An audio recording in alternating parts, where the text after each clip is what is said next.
This is the truth, and I am so bad at makeup. Not really great about doing my skincare regularly. And look, I think those things are super important. In fact, I think those things are so important that today we are going to be talking with the person who did my wedding makeup, who made me look so fabulous, and the person I trust the most when it comes to wedding skincare and wedding makeup, because she's just so amazing at making sure that you look and feel your best and that you feel good about how you look on your wedding day. We're talking with my good friend Mayra from Glowing Beauty LA. Let's go.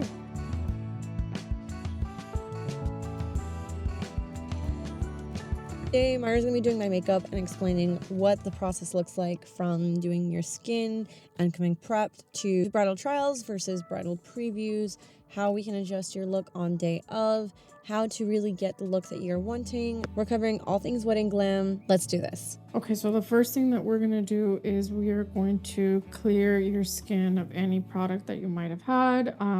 I know that you mentioned that you didn't have anything on, but our face naturally produces oil, so I want to make sure that my client's skin is always nice and prepped and it doesn't have any type of product before I go in with my skin prep, just because I already know what works very well with different products. So I want to make sure that the skin is ready to receive any product that I may place. So I'm just going in with a light exfoliating pad, and this is just gonna clean your skin of anything you have, but it's also gonna go ahead and remove any dead skin. So we're just doing that, and I lightly just kind of do circle motions to kind of remove anything, but it's still very gentle. It's not rough on the skin. And making sure that I go into the nose as well, because we don't want to neglect that area. That's usually where we see some flakiness when we put our makeup on, and a lot of the times it's because it's dead skin. Now, typically, is there something that a bride should do to be prepped for her skincare, or for her skin to be the best it can be when having makeup applied? Yes, so about 6 months out, I would suggest is to go see an esthetician, because our skins have different needs. For instance, if you have acne problems, they can get you using products that's going to go ahead and help you diminish the appearance of any scarring or any acne. So I definitely recommend all of my brides to go and see an esthetician. I know it's an investment, but if you don't have a budget for it, you can just go see an esthetician probably about 30 days before your wedding date, and you can just get a regular facial that's going to go ahead and remove any dead skin, obviously deeper than what we just did right now, and it's really going to go ahead and just give us more of a glowy appearance to the skin. What are some skin concerns if a client comes to you, let's say, with like really scarred pores or hyperpigmentation or acne?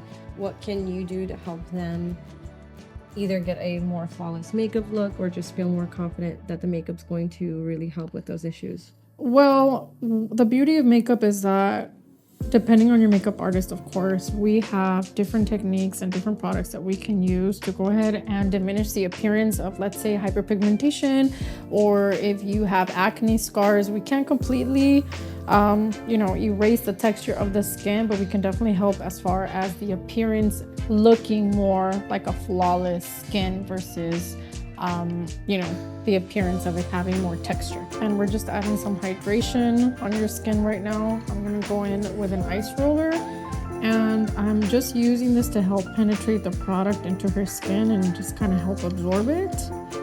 Usually the best time to apply any skincare product is right after you wash your face. So since when we're doing bridal makeup, it's usually not right after they shower or after they wash their face, or sometimes they just are not able to wash their face right before we start with the application.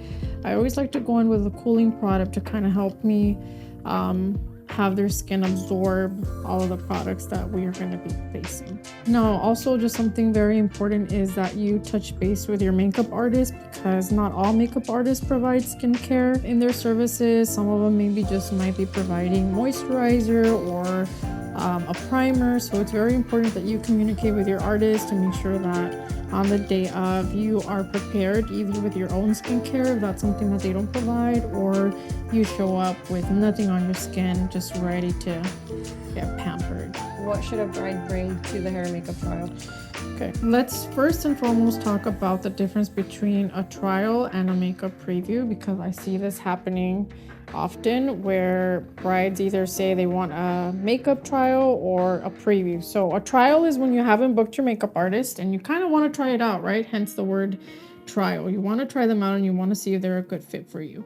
A makeup preview is when you have already booked your makeup artist and you want to get a preview of the look that they'll be doing on your wedding day. So that's a difference when you hear the word preview and you hear the word trial. So preview, you've already hired your makeup artist and they are the ones that are going to be doing your makeup on the wedding day.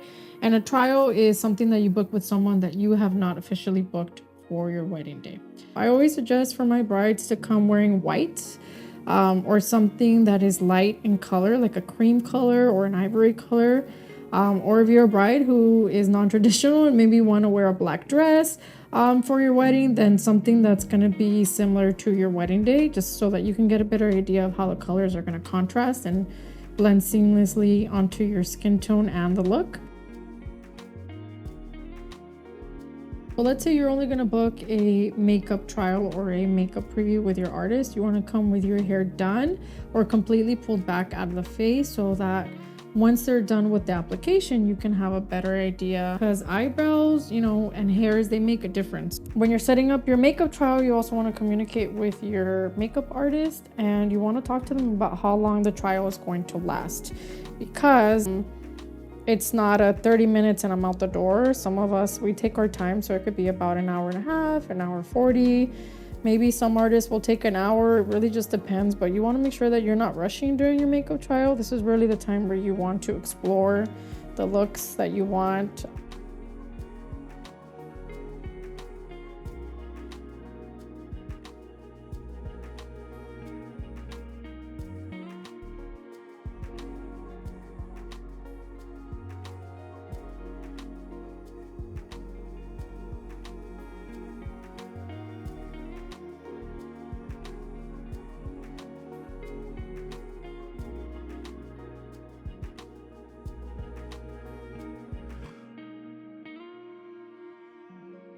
So, for a bride, what should she expect to be different from this, say, and a bridesmaid look? What's going to be different about the process?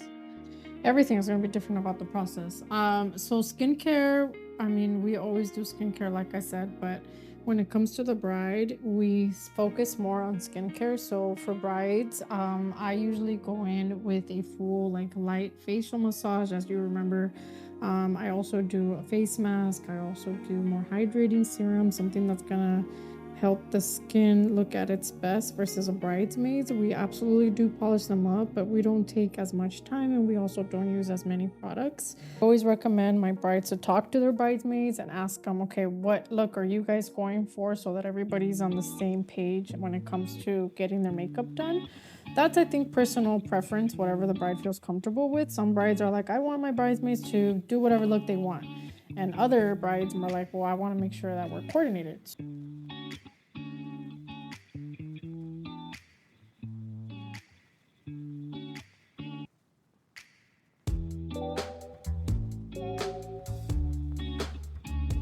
Do you ever have brides who want to do a fancier look later in the night? Yeah, those are the ones that book me for on-site touch-ups. Like if they want to, they start off with something like this, and then they want to transition, then those are the ones that will usually book the on-site touch-ups. Just because for that, I have to stay. Yeah. So this would be the finished look for somebody who wants a neutral, natural, long-lasting makeup look. We did something that's very cool tone on the eyes, a little bit of warmth at the end. We did a soft contour. We definitely did a blush, because even if you want a bolder look, you definitely want to make sure that you add your blush there, because that's the first thing that starts to break apart with our natural face oils. We did a medium coverage, just barely on the range of medium coverage. We did a soft lip. It is a sheen lip, so it's not completely matte. That kind of complements the skin, so it's still glowy, it still feels good, and it is going to be long lasting. So all we would need to do here would be just to add a little bit of mascara, but I'm not adding mascara because we're going to go ahead and work on polishing up the look a little bit more. But this would be the finished look. And what would this count as? Like soft, glam? What is like, This would be a neutral / natural behind the eyes. So this would be somebody who wears zero makeup on a day-to-day, or maybe has never worn makeup. This would be the perfect look for them. Now for those brides that, you know, do wear makeup and they still want to look like themselves but just want to look a little bit more enhanced, we're going to go ahead and go deeper into the crease, add a deeper, richer brown in here to kind of open up the eye just a little bit more and add a little bit more dimension. So it's going to open up the eyes, but it also has a little bit of sheen to it, giving a beautiful kind of iridescent look to the eye when the eyes are closed. That's super important when we're getting those wedding shots, right? The eyes closed, we want to get